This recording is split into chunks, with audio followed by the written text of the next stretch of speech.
Şöyle seni boşa gelip Türkiye. Sana sabah namazdan eyvallah. Kemal Tancalar da yalanladı.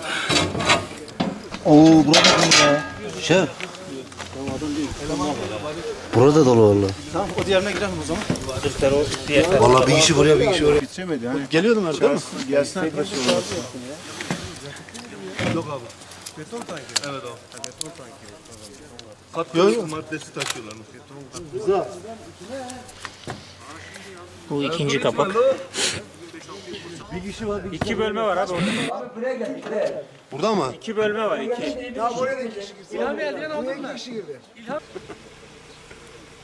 Bekle. Yeterli mi abi? En güzel.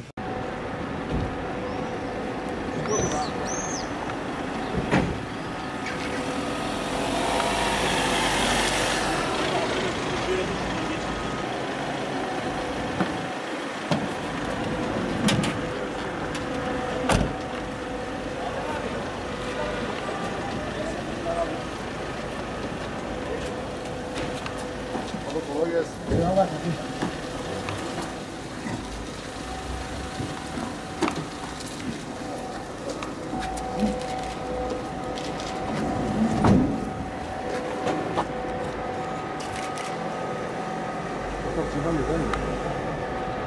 Teşekkür ettim abi. Tabii komiser.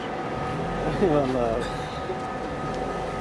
Daha öncekilerin oldukları şeyden ne sıkıntı vardı.